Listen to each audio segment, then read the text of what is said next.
Now stand aside, worthy adversary. 'Tis but a scratch. A scratch? Your arm's off. No, it isn't. Well, what's that then? I've had worse. How attached are you to your limbs? This may seem like a simple question with a simple answer. For some, however, life seems easier without an arm or leg. The questions that follow are challenging for both patients and doctors. When life and limb literally hang in the balance, coming to a decision is a difficult prospect. Elective amputation is the voluntary removal of body parts through surgery. The permanence of such a procedure calls for careful ethical consideration, but the reasons behind patients requesting it are complex, involving diverse disorders, injuries, and outcomes. People have the right to self-govern and make their own medical decisions. Ethical arguments about autonomy often revolve around a patient's right to refuse care, but do the same principles apply to patients demanding care? Imagine, for a moment, waking up in the morning, opening the blankets, and finding someone else's legs in your bed. Body integrity dysphoria, or BID, is a disorder that causes people to misrecognize their limbs as strange, foreign, or alien. Research has yet to uncover a root cause for the disorder, which means that therapeutic treatment is ineffective. Current studies of BID indicate that victims are not otherwise mentally ill, and that the desire for amputation is constant, with varying levels of intensity. These patients are sane, so the question becomes whether it is ethical for doctors to deny the autonomous desire for amputation. BID patients who are denied amputation have been known to resort to dangerous alternatives such as self-amputation, and report a near 100% satisfaction rate afterwards, provided they survive. So why deny them? One of the most confounding factors involves a general inability of BID sufferers to articulate the why behind their desire for amputation. When asked, most can only give vague descriptions, such as, "I really don't know. I simply want it. I feel where the stump would end up in my thighs and feel a strong desire to live with two thighs blunt."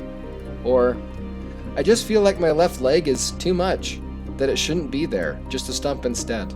It does not belong to the true image of my body, but I don't find it repulsive and I don't hate it either."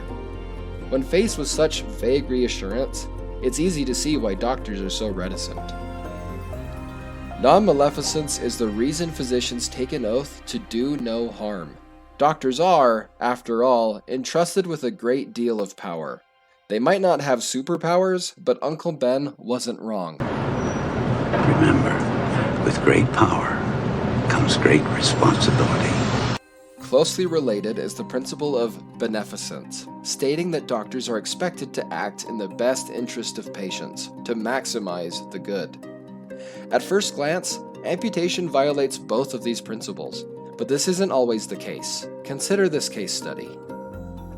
A 34-year-old soldier had a right lower extremity injury in a mortar attack, resulting in severe sciatic mononeuropathy. He was initially unable to feel or move the foot, and despite a technically successful surgery and good adherence to physical therapy, 6-month and 1-year post-operative assessment showed no change in strength and continued absence of voluntary motor units on EMG. Prior to his injury, the patient was a competitive distance runner, having completed multiple marathons. Since his injury, he had been unable to run, despite the use of an adaptive ankle-foot orthotic, or AFO. He expressed interest in elective below-the-knee amputation and prosthetic replacement. He was frustrated that his extremity, while intact and, with the AFO, capable of ambulation, was to him functionally useless, preventing almost all of the activities that defined his life. His injury left him functionally impaired, precluding his desired lifestyle, but intact enough to prompt uncertainty about the treatment he desired. Peripheral nerve injuries are a great case study for elective amputation. Beneficence demands that this soldier's doctors amputate. His quality of life stands to improve, as he eventually can learn to use a prosthetic to return to his desired lifestyle. Non-maleficence, on the other hand, makes these doctors hesitate. Amputation is not a simple procedure. Aside from the physical risks, Dr. John H. Flint, an upper extremity orthopedic surgeon with experience in amputation, shares this hesitation, stating, and that's the scary part of it, right? Is that there's the technical part of putting in and doing the surgery appropriately for the right person, but then there's just all this big black box of the human in which it's done, and that is a wild card every time. How then can physicians ever come to a decision? To protect patients, physicians follow algorithms that outline a treatment path that must be followed before amputation can be considered. The final pillar to consider is justice, doing right by the patient and the world. 2,300 years ago, Aristotle wrote, "Equals should be treated equally, and unequals, unequally."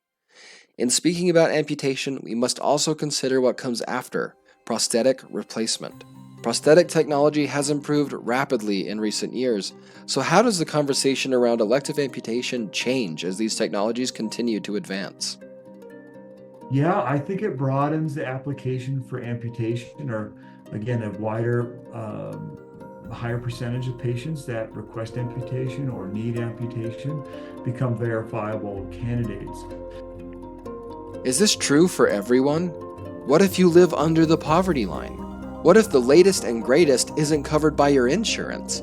What if you live in a less developed part of the world? These are the types of questions that we will have to face as we move into the future of limb replacement. So, how attached are you to your limbs? Hopefully, now you understand why some people prefer to commit to their Luke Skywalker cosplay more than others. The ethics behind leaving an arm or a leg behind can be difficult to navigate, but with a little thought, we might just arrive on the other side intact.